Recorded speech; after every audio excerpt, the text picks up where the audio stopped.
And I will tee up the first three questions, which will come from Chris Bills, Phil West, and Dennis De La Pena. So go ahead, Chris. Thanks, Will. Hi, Brad. I was just curious. I'm going to be hopefully doing a story on John Coleman this week. It seems like he's been really stepping up for you guys. I just wonder what he's been like to work with in the locker room, and what he's doing off the field that we're not seeing. Obviously, we've seen the results on the field, and it seems like he's playing pretty well. But how well have you gotten to know John, and what's he like, and his personality, and what's leading to his success so far? Yeah, John's been great. It's a little weird when Ben goes down in the second game, and all of a sudden he's out for an extended amount of time, and John kind of has to dive into the deep end feet first. I think he's done really well to acclimate to the league, and I think he's been taking everything in stride every game. We're watching film. He's watching individual film. He's learning the system that Josh wants to implement, but he's also learning for him just like how he wants to play. And there's definitely things that he's been working on in the training ground. And for me, he's got one of the best crosses that I've seen in this league. His ability to whip a ball in, whether it's on the ground or in the air, is fantastic. And it's now it's just about fine tuning when he needs to cross, when he needs to cut in, when he needs to recirculate the ball back, and just getting him more offensive minded, I think, is his next step. Yeah, and I know it's kind of early in the season for this type of stuff, but like for you, I know you were brought in here to compete for this starting job. Things are going well. How happy are you here in Austin, and how much is your focus on, securing that second year of that contract so you can stay here and hopefully hold down that spot for a while? Yeah, we're loving our time here in Austin. Ever since we stepped foot down here, the fans have been great. The club is amazing. We're doing everything from a club standpoint. It's been fantastic. So I'm just going out doing what I can every day to perform, and I'm just leave the contract stuff. Whatever happens. If I could play here until I retire, great. If I'm here for 2-3 years, it's soccer. But God bless you. My focus right now is just going out and performing the best I can and helping this team win. Thanks, Brad. Thank you, Chris. Phil? Great, thanks. Hey, Brad, I wanted to ask you a little bit about the goals and clean sheets donations that you're doing with Pride Month. Just kind of given the numbers that you've put up, I'm sure a lot of us would want every month to be Pride Month. So just wanted to ask about that and give you a chance to talk about that, the charity efforts, not just on what you're doing, but kind of how fans are chipping in as well. Yeah, so this is the third year in a row that I've been able to be part of the Playing for Pride initiative. I got started when I was in New York. I got connected with Austin Deleuze, who partnered with Athlete Ally. Basically, each player can choose what they want to donate. Every year it's been different for me. I've been in a different scenario each time. This year I decided to do $50 every win, $50 every shutout, and then $5 for every save. In the month of June, we had 4 games. Hopefully my math was correct. I think it came out to $221. My wife and I donated that, and any fan from anywhere that donated any amount, they've been sending me just their thank you for donating receipt, and I'll be auctioning off a jersey and the pride top that we wore just to raise money and awareness for the Athlete Ally and the LGBTQ community. So people can still get in by tomorrow on that?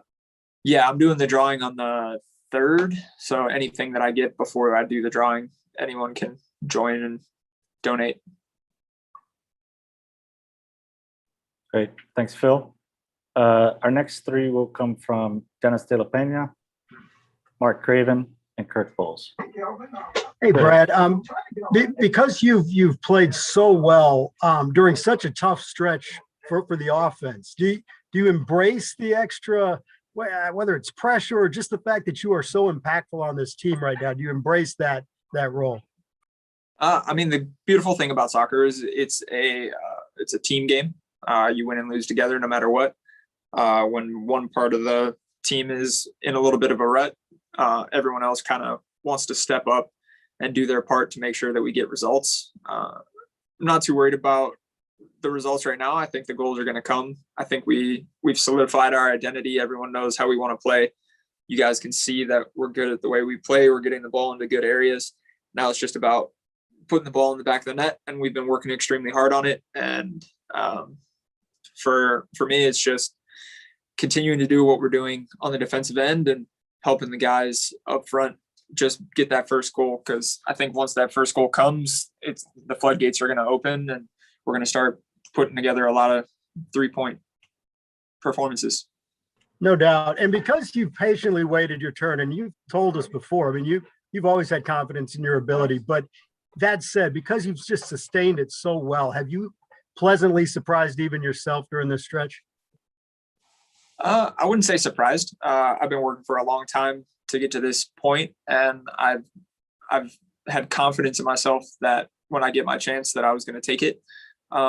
I wasn't expecting to be under as many shots that we've given up this year, but I mean, that is the life of a first-year team and all that. But I'm happy with how I'm playing right now. I'm happy with the back line. I'm extremely happy with the team in general. So, yeah. Great. Mike, when you're ready. Hey, Brad, no Matt, no Alex in that Minnesota game. It looked a lot different with them in the lineup. From your perspective, just how much does Matt, Julio, and Alex, just having all that experience in front of you, help just the whole team? Yeah, I think you can definitely see that their calmness and their ability just to direct everyone in front of them was a little bit lacking. You had young guys kind of slide in there with Romagna and Seb. I mean, these guys are great players. Everyone on our roster can step in and do the job, but losing a guy like Ring, who is really the engine, he's our captain, he dictates the pace of the play and how we want to do things. It's difficult, but this league demands that you have depth, and it demands that you need every player on the roster to be able to step in and do the job. Outside of the first 15 minutes in Minnesota, I think we did a better job. I just think we came out a little bit slow and got punched in the face. But I thought we did really well to adjust to that in the Minnesota game. Now it's just making sure that when we don't have Ring, when we don't have Beasler, no matter who's on the field, we don't take those first 15 minutes off, that we go in knowing that we're going to play the same system and we demand the same level of performance from everyone that steps on the field. Thank you, Mike. Kirk, you're next. Yeah, Brad, you're obviously playing the best soccer of your career. Can you play striker too? No. No. I don't have the fitness for that. On a serious note, Josh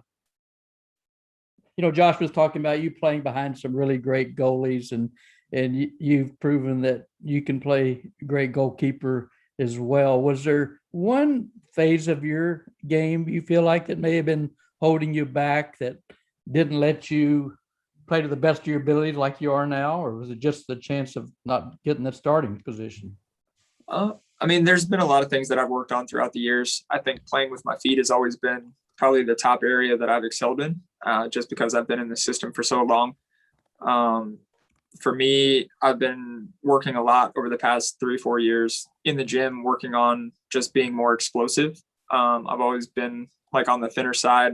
It's difficult for me to retain muscle throughout a season. And so I've been working with our physios and our strength guys, just making sure that I can be as explosive as possible to help in my shot stopping ability. So if there was one area of the game, that's probably the one that I've been focused on the most over the last 3-4 seasons. And are you wearing down? Are you having to take on so many shots? Do you feel like you're wearing down at all, even though it's we have early? we have the best medical staff here. We have all the recovery tools we need, and I'm feeling really good right now.